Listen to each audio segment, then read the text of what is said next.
1 de Pedro, capítulo de número 1.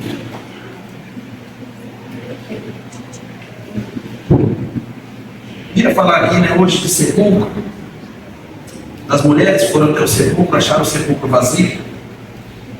Mas hoje eu quero aqui ser dirigido por Deus para falar acerca de algo que traga reflexão para a gente. Porque se a gente analisar nas Escrituras a morte de Jesus, fica bem claro. Se analisarmos nas Escrituras a ressurreição, também fica muito claro. Só que quando vamos falar da morte de Jesus, nós temos que fazer reflexões. Quando vamos falar da ressurreição, nós temos que fazer reflexões também. E ver onde nós nos encaixamos nisso. E pastor, onde eu me encaixo nessa palavra de hoje? Eu não sei, o Espírito Santo fala com você. Porque eu não subo aqui no altar para transmitir recado diretamente a pessoas, ou apontar alguém, ou julgar alguém, jamais. Amém? Muito pelo contrário. Eu analiso as Escrituras e quando Deus fala comigo acerca da pregação, o entendimento que eu tenho é que Ele já está falando comigo. A primeira pessoa em que o Espírito Santo fala, através da pregação, eu entendo isso, estou falando comigo. Eu não sei outros pregadores como se sentem, mas eu me sinto assim. A primeira pessoa a ser tocada pelo Espírito Santo, o Espírito Santo falar através da palavra sou eu. Amém? Então nunca vou me sentir assim, eu vou subir lá em cima hoje no altar, porque eu preciso dar um recado para esse povo. Não. Eu vejo como ensinamento, como exemplo, seja uma palavra de cura, seja uma palavra de libertação, seja uma palavra de exortação, aquela que Deus pega a gente mesmo, sabe? Parece que está pegando e falando, senta aqui. Vem aqui que eu quero te falar um negócio, sabe? Aquele pai que está bravo com o filho. Mas Deus não está bravo com nós não, amém? Não está bravo conosco não. Ele só quer nos ensinar todos os dias. Ele nos instrui no caminho, para que a gente não venha desviar, para que a gente não venha cair. E ainda que venhamos cair, Ele levanta. Amém? Amém. Então está dizendo aqui, 1 de Pedro, capítulo de número 1, versículo de número 3. Olha só o que está dizendo. Bendito seja o Deus e Pai de nosso Senhor Jesus Cristo, que, segundo a sua grande misericórdia, nos gerou, olha aqui, nos gerou de novo para uma vida, ou uma viva esperança, ou para uma vida de esperança, pela ressurreição de Jesus Cristo dentre os mortos. Diga glória a Deus. Aqui nós estamos vendo aqui, e está sendo bem claro aqui nessa epístola de Pedro, ele está dizendo que a ressurreição de Cristo nos gerou de novo. Como assim, pastor? Nos fez novas criaturas. Não tem como uma pessoa ela acompanhar a morte de Jesus, entender que Jesus fez aquilo por ela na cruz do Calvário, porque fez por todos nós, Mas a pessoa entende isso, e ela sabe que Jesus morreu e ressuscitou ao terceiro dia. Ela precisa entender uma coisa: aquela ressurreição foi para que eu, você, nós vivêssemos como novas criaturas, vivêssemos em novidade de vida. E aí na madrugada eu coloquei aqui um tema nessa mensagem aqui, que às vezes eu coloco tema na mensagem, às vezes não. E eu vou explicar para vocês em cima desse tema: vivendo como se Jesus estivesse morto. Por quê, pastor? Porque o propósito foi esse: morreu. Mas morreu por quê? Levou os nossos pecados, as nossas transgressões. Amém? O preço foi pago na cruz do Calvário. Quando Ele declara está consumado, ou seja, está feito, vocês são livres, vocês não devem mais nada. Diga glória a Deus. Porque outrora devíamos. Por causa do pecado do homem, Adão, teve que vir o homem, Jesus, ele veio como homem, filho de Deus, mas como homem, para rasgar a cédula, para que pudesse nos justificar. Isso aconteceu na sua morte. Mas aí veio a ressurreição. Para que a ressurreição? Para que nós vivêssemos uma vida nova, para que nós não vivêssemos outrora nos nossos pecados, porque eram os nossos pecados, para que nós não vivêssemos dissolutamente. E aqui está falando, mas vivendo como se Jesus tivesse morto. Isso acontece, pastor, hoje? Sim. Tem pessoas que, infelizmente, mesmo Jesus sofrendo, morrendo e ressuscitando ao terceiro dia, ela vive como se Jesus estivesse morto. Aí talvez você fale, misericórdia, pastor, como pode Jesus morrer, ressuscitar ao terceiro dia, e a pessoa vive como se Jesus estivesse morto? Como que a pessoa pode viver, pastor, como se Jesus estivesse morto? Ela pode dizer e reconhece a ressurreição de Jesus. Eu reconheço que Ele ressuscitou, eu reconheço que Ele vive, mas nas atitudes não. Nas atitudes ela vive como se Jesus estivesse morto. E como, pastor? Nas velhas práticas, como o velho homem, como a velha mulher. Traduzindo, ela já não luta contra o pecado. Não luta. Tem pessoas que dizem, pastor, eu não consigo vencer o pecado. É lógico, só vence o pecado quem luta contra o pecado. Quem não luta não vence. E nós vamos estar lutando, irmãos, enquanto estivermos aqui nessa terra, na terra dos viventes aqui, enquanto não formos levados com o nosso Senhor para a sua glória, nós vamos guerrear contra o pecado, vamos guerrear contra a nossa carga. É natural isso. Só que tem pessoas que ela fala, não, eu creio que Jesus morreu por mim. Olha, eu acredito na ressurreição, mas o modo de vida é o mesmo do velho homem. Muitos nem se tornaram nova criatura ainda. Muitos, como eu sempre digo aqui, nem aceitaram Jesus como Senhor ainda. Vivem de qualquer jeito. Não, mas Jesus, Ele morreu e Ele ressuscitou, eu creio nisso. Mas está vivendo como se Jesus estivesse morto. Porque a ressurreição nos traz isso. Eu vou ler de novo, versículo 3. Bendito seja o Deus e Pai de nosso Senhor Jesus Cristo, que, segundo a sua grande misericórdia, nos o quê? Gerou de novo para uma viva esperança, pela ressurreição de Jesus Cristo dentre os mortos. Gerou de novo. Se não for gerado de novo, está vivendo como se Jesus ainda estivesse morto. Se não nascer de novo, está vivendo como se Jesus ainda estivesse morto. Se não viver em novidade de vida, guerreando contra o pecado, buscando a presença de Deus, procurando ser referência de filho de Deus nessa terra, faça o que quiser fazer, mas com as suas atitudes, com as suas obras, você estará declarando que Jesus não ressuscitou. Ao invés de dizer Ele vive, com as suas atitudes, você estará dizendo Ele está morto. É forte isso, não é? É forte isso. Mas pastor, misericórdia, essa palavra chega a ser pesada. Não chega a ser pesada, muito pelo contrário. É algo lindo que o Espírito Santo está falando conosco aqui, para que nós possamos refletir e falar, espera aí, de acordo com a minha forma de vida, Ele vive ou Ele está morto? Ele está morto ou Ele está vivo? E se em algum momento o Espírito Santo falar para mim que estou pregando aqui, olha, do jeito que você faz aqui, Ele está morto, hein? Vigia aí. O que é que eu, Sidney, teria que fazer? Senhor, me perdoe. Primeiro eu agradeço ao Senhor por abrir os meus olhos. Em segundo, me perdoe. Ele estava cego.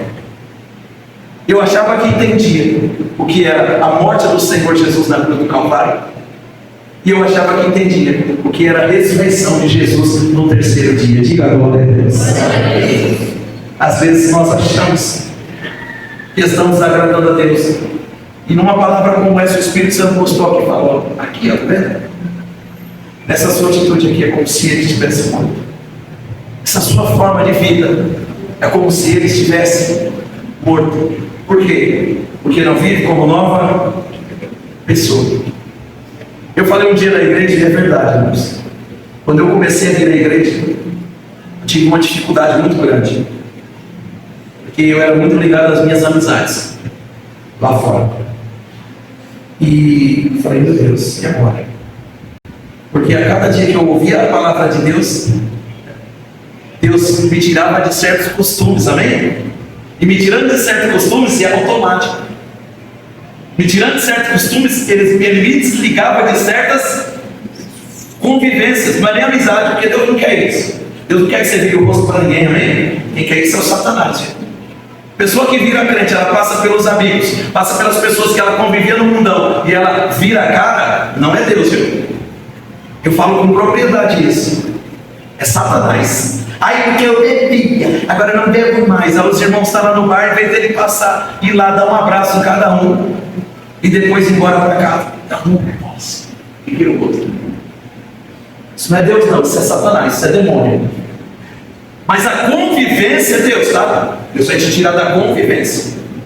E aí eu tinha uma dificuldade, porque eu não queria, sabe, largar aquela convivência. Eu não queria. Então eu ouvi a palavra, entendi o que era ser uma nova pessoa. Deus queria fazer de mim uma nova pessoa, um novo homem. Porém eu fazia o quê? E misturava.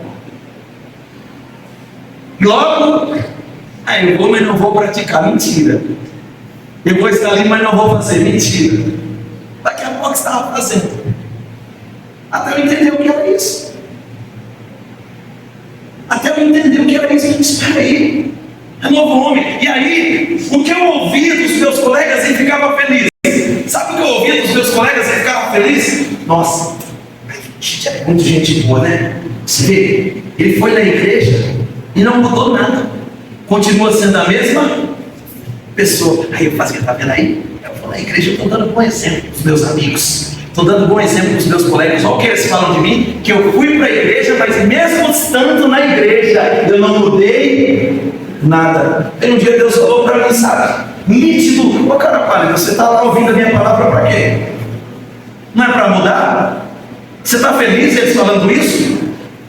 Eles falaram que você foi para a igreja e não mudou. Você continua sendo a mesma pessoa. E se você continua sendo a mesma pessoa, você continua sendo o velho Sidney. Não mudou nada mesmo, né? Eu falei, misericórdia, eu estava feliz com isso. Eu não estava entendendo o que era isso. Aí eu falei, não, Deus, está errado. São as minhas atitudes. São as minhas atitudes, as posições que eu estou tomando fora da igreja. Eu vou à igreja, eu ouço a palavra, mas lá fora eu não tenho uma posição, eu não me posiciono na palavra, eu não me posiciono como filho. Aí hoje sim, hoje eu ouço isso. Nossa, esse irmão aí de Deus, hein? Os meninos no morro, irmão Tídio é de Deus, hein? Tem uns antigos, amigos antigos, que estão no mundo. Pastor Tite, não é Cid, né? Tite, é de Deus, hein? Porque é meu apelido aí, desde menino, no mundo. É diferente. E aí eu falo, meu Deus, me ajuda, porque eu quero ser isso todos os dias. Mas existe uma guerra espiritual, eu sempre digo isso, nós ensinamos aqui na igreja. Existe uma guerra para te puxar para fora disso. Para mostrar que você não mudou, para mostrar que você não é uma nova criatura, um novo homem, uma nova mulher. Existe essa guerra. Só que no campo espiritual nós só vamos vencer essa guerra quando nós entendermos isso aqui. Espera aí, ele morreu, eu morri com ele. Ressuscitou, ressuscitei com ele. Fui gerado de novo. Sou um novo homem, sou uma nova mulher. Ah, perfeito, pastor, que nem tem muito crente aí, né? Não. Perfeito não existe. Cheio de defeito, cheio de falhas, mas eu sou um novo homem. Diga glória a Deus. Cheio de defeito, cheio de falhas, mas você tem que ser uma nova mulher. Cheio de defeito, cheio de falhas, mas você tem que ser um novo homem, porque você foi gerado de novo, porque você foi gerada de novo. Assim como ele morreu, o velho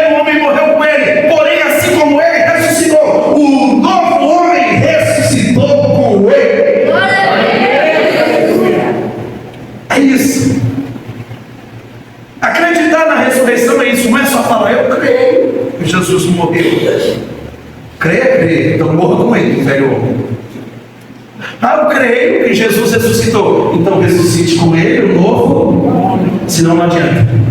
Senão você vai falar que crê e vai ficar só nas suas palavras. Olha o que está dizendo em Romanos capítulo 6. Vamos?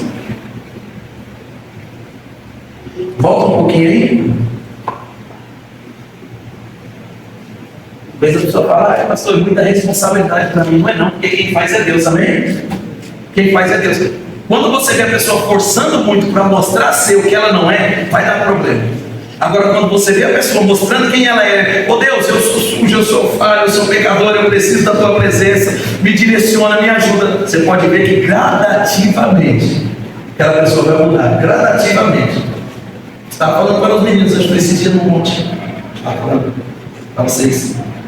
Nós estávamos no monte. Quando você vê uma pessoa que chegou no evangelho ou na igreja e você vê que se transformou num santo, de repente assim, sabe? Você fala, ei, peraí, segura um pouco, está estranho isso aí. Por que, pastor, está estranho isso aí? Porque a obra de Deus ela é feita na vida do homem gradativamente. Nós vamos mudando aos poucos. Quando você vê que estourou, eita, agora é de Deus, eita, agora é profeta, eita, agora é profetizar, eita, agora é isso, eita, agora é não sei o que, mentira. Porque com ninguém acontece isso. Jesus era filho de Deus. E o ministério de Jesus se firmou quando ele tinha 30 anos. Já tinha os traços de sabedoria, já estava como menino, debatendo com os doutores da lei, já tinha sabedoria. Já poderíamos, se estivéssemos lá naquela época, e analisando as escrituras, ver uma diferença no menino Jesus, na criança Jesus, no jovem Jesus. Porém, o ministério de Jesus se manifestou mesmo nos 30 em diante. Aí você vê, pessoa, agora eu saí do mundão, agora eu estou na igreja. Vixe, está na igreja, você fala, rapaz, como meu irmão disse, está no azeite. Um azeite muito perfeito, muito perfeito. Eu vou até te dar um conselho. Sai fora. Pastor, mas é de Deus, é um santo homem de Deus, é uma santa mulher de Deus. Sai fora, porque não existe ninguém perfeito. E a obra de Deus ela é feita gradativamente. Amém? Amém. Eu não estou dizendo a salvação, porque a salvação, a partir do momento que você aceita Jesus, você se batiza nas águas, entregou a vida para Jesus, se Jesus voltar, você está salvo. Amém? Amém. Eu não estou dizendo a salvação, eu estou dizendo a obra de Deus na vida do homem. E quando eu falo homem, é ser humano, tá? Senão as irmãs falam, tá vendo aí? Deus não precisa nem fazer obra na minha vida, o pastor falou só dos homens. Eu falo homem, ser humano. Amém? Vamos lá, Romanos capítulo de número 6. Eita Deus. Todos acharam aí? Versículo de número 1 está dizendo: que diremos, pois? Olha só, permaneceremos no pecado para que a graça seja mais abundante? De modo nenhum. Nós que estamos como? Mortos para o pecado. Como viveremos ainda? Então traduzindo, já morri. Jesus morreu, levou os meus pecados. O velho homem morreu com ele. Sobre isso nós já falamos aqui no início. Continua dizendo o versículo de número 3: ou não sabeis que todos quantos fomos batizados em Jesus Cristo, fomos batizados onde? Onde? 4. De sorte que fomos sepultados com ele pelo batismo na morte, para que, como Cristo ressuscitou dos mortos pela glória do Pai, assim andemos nós também em novidade de vida. Eu vou ler de novo. 4. De sorte que fomos sepultados com ele pelo batismo na morte, ou seja, morremos com ele. O velho homem morreu, para que,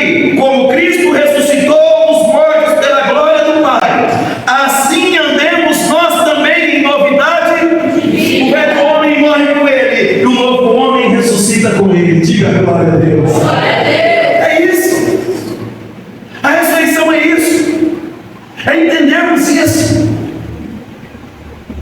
Eu sou uma nova pessoa. Mas ainda tem uns traços lá do velho homem. Tem, é natural. Ele sempre bate a nossa porta. E muitas das vezes até entra. Só que o novo homem, a nova mulher entende o quê? O velho homem chegou e até entrou. Mas eu percebi que ele está aqui. Pega pelo gogó e joga para fora. Diz: aqui eu não te aceito mais. Pastor, mas entrou, pega pelo gogó, dá uma voadora e joga para fora. O velho homem, a velha mulher, diz: aqui eu não te aceito mais. Aqui não é o seu lugar. Este lugar não te pertence. Então hoje Deus trouxe essa palavra. E inúmeras vezes que eu ministrei, domingo de Páscoa, eu falava sobre o sepulcro. Como eu disse no início, falava sobre as mulheres indo ao sepulcro. Chegando lá, o anjo disse: mas você procura um vivo entre os mortos. Está vivo, já não está mais aqui. E quantas mensagens Deus me deu para pregar acerca disso. Mas hoje Deus falou comigo, está falando com vocês e comigo também, novamente. Nós temos que entender o que representa a ressurreição. Não é só um Senhor, como o nosso Senhor Jesus, vencendo a morte e ressuscitando. Porque, desculpa, para o Filho de Deus vencer a morte, eu estou falando acerca dele, que já era Filho de Deus, era só um detalhe: vencer a morte. Quando nós vamos enxergar a importância de Jesus vencer a morte, por Jesus que não morre mais, não, por mim e por você que não morremos mais, que quando fecharmos os nossos olhos nessa terra, nós temos vida com o Pai, vida com o Filho e vida com o Espírito Santo na glória de Deus. É aí que nós entendemos a importância de vencer a morte. Jesus venceu a morte. Venceu por quê? Para ele é um detalhe: já era Filho de Deus, já seria glorificado, já iria para o Pai, como ele havia dito antes de morrer. Então qual é a importância dele vencer a morte? A importância dele vencer a morte, dele vencer o pecado, é trazer isso para mim e entender: se ele morreu, o velho homem morreu com ele. Se ele vive, o novo homem vive com ele. É isso. Nós temos que entender isso. E quando entendemos isso, nós falamos: puxa, parece que tudo que Jesus fez gira e cai em mim. É verdade. Esse é o amor de Deus para conosco. Tudo que Jesus fez, pode pegar nas Escrituras, você vai rodar e vai voltar em você, porque foi por amor a ti, foi por amor a mim. Pastor, e aí? Se eu não vivo como nova criatura, como uma nova pessoa, eu estou vivendo como se ele estivesse morto. Eu posso declarar que ele vive, mas minha vida não declara. Eu posso declarar que ele vive, mas as minhas atitudes não declaram. Eu declaro com a boca: ele vive, mas com as minhas atitudes eu declaro: ele está morto. Ele não ressuscitou. Com as minhas atitudes, com a minha forma de vida. Versículo de número 5. Porque se fomos, olha só, plantados juntamente com ele na semelhança da sua morte, também seremos da sua ressurreição. Se eu morri com ele, eu ressuscitei com ele. Se o velho homem morreu com ele, o novo homem vive. A morte não tem poder sobre aqueles que vivem. Pastor, mas todo mundo vai morrer um dia. Vai morrer. Só que ao invés da morte, eu sempre digo isso, ao invés da morte vir te buscar, o espírito da morte vir te buscar, os anjos de Deus vão vir te recolher diferente. Você vai no velório, que deve ter o costume de ir muito em velório. Para a glória de Deus, eu peço: Senhor, me leva onde o Senhor quiser. Mas se o Senhor puder evitar velório, mas eu vou bastante. E aí, seja a pessoa cristã ou não, independente da religião da pessoa, a maioria das vezes você vê lá, na coroa, às vezes até no caixão.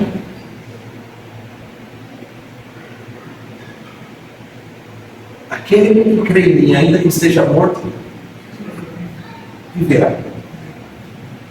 Aquele que crê em mim, ainda que esteja morto, viverá. E foi isso que ele disse. Quando foi ressuscitar o Lázaro, lá antes de ressuscitar o Lázaro. Aí tem um monte de gente dizendo isso. Não, eu, mas não. Aquele que crê no Senhor, ainda que esteja morto. Aquele que crê no Senhor, ainda que esteja morto. Mas quando eu provo que eu creio, quando eu digo que eu creio, ou quando eu mostro que eu creio? Porque tem gente que diz que crê, mas não mostra que crê. Quando eu mostro que eu sou novo homem, quando eu falo que eu sou, desculpa, quando eu provo que eu sou novo homem, quando eu mostro que eu sou, ou quando eu falo que eu sou? Quando eu mostro que eu sou. São as minhas atitudes. Entenda isso, irmãos. A morte foi para que nós morrêssemos com Ele. E a ressurreição para que nós ressuscitássemos com Ele. Desculpe, se não ressuscitou com Ele, é porque não morreu com Ele. 6.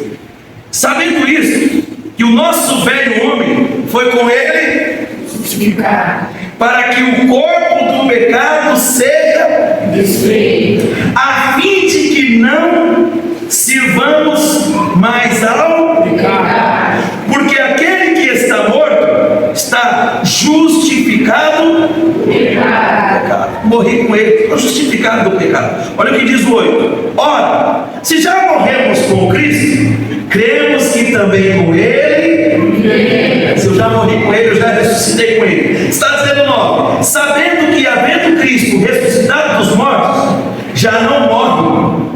A morte não mais terá domínio sobre ele. Diga para quem está perto de você: a morte não terá domínio sobre você. 10.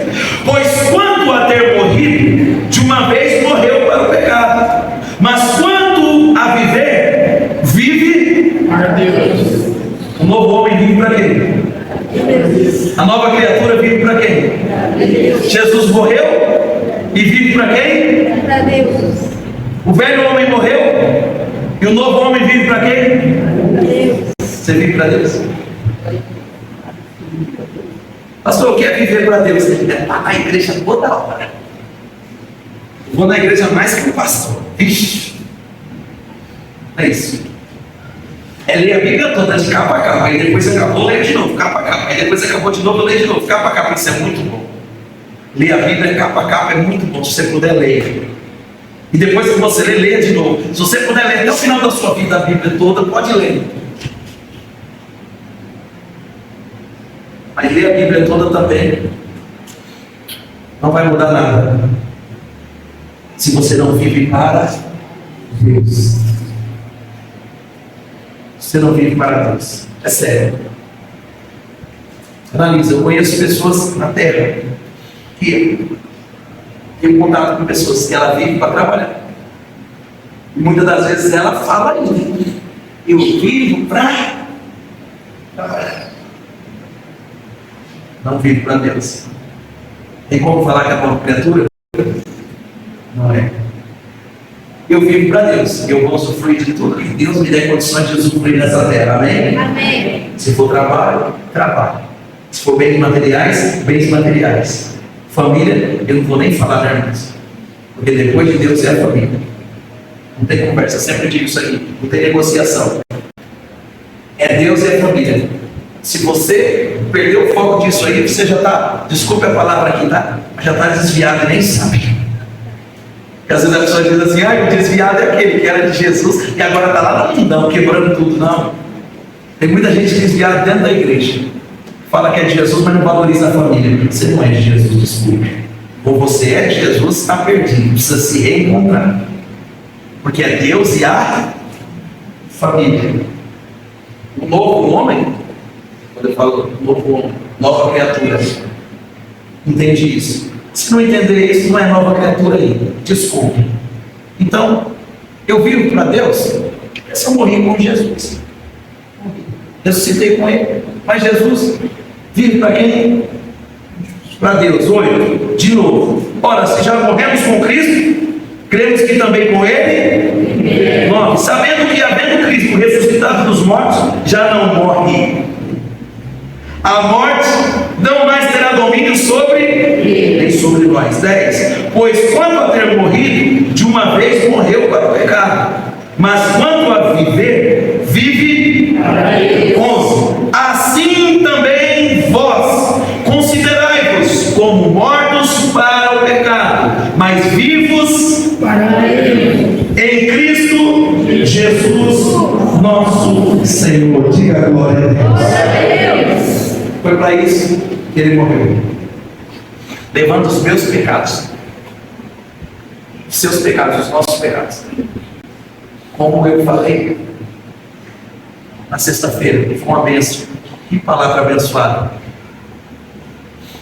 Nós olhamos para a cruz, falamos: nossa, tem 3 cruzes. Tem 3. A do meio, Jesus. E a direita, o malfeitor, pecador. É o ladrão. E do outro lado, o outro ladrão. Que a gente é assim, né? Os dois. O Espírito Santo falou: onde nós estávamos na crucificação? Aí eu anotei no esboço. Olha o que o Espírito Santo faz com a gente, né? Eu anotei no esboço. E eu coloquei assim, ó. Olha o que eu coloquei em observação do meu esboço. Pastor, eu não sei. Eu não era nem nascido. Que seria uma das respostas. E sabe quem me deu essa resposta brincando, mas deu essa resposta para mim dentro do escritório? A pastora. Eu falei para ela: onde você estava na crucificação? Aí ela riu brincando e falou assim: eu não sei, filho, não era nem nascido. Falei: pois é, eu anotei aqui. Seria uma das primeiras respostas que eu iria ouvir.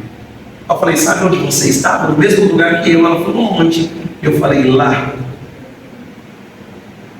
Não sei se do lado direito ou do lado esquerdo, mas nós estávamos lá. Por quê? Porque eram os meus pecados, os seus pecados, os nossos pecados. Ao invés de olhar para o bandido da direita, o bandido da esquerda, o ladrão, o malfeitor, sei lá, o pecador da direita e da esquerda, eu entendo que os meus pecados estavam levando Jesus para a cruz. Eu estava lá, não sei se é a direita ou se é a esquerda, mas eu estava. Mas não estou mais. Vou falar para isso sexta-feira. Não estou mais. Nenhuma condenação há para aqueles que estão em Cristo. Só que quem são os que estão em Cristo Jesus? Os que reconhecem não só a sua morte, que o velho homem morre amanhã, mas os que reconhecem a ressurreição, porque o novo homem ressuscitou. Cuidado, talvez você ouça essas palavras, o Espírito Santo fala para você, e você continua vivendo como se Jesus estivesse morto, quando na verdade Ele vive. Diga glória a Deus. Vamos aplaudir isso.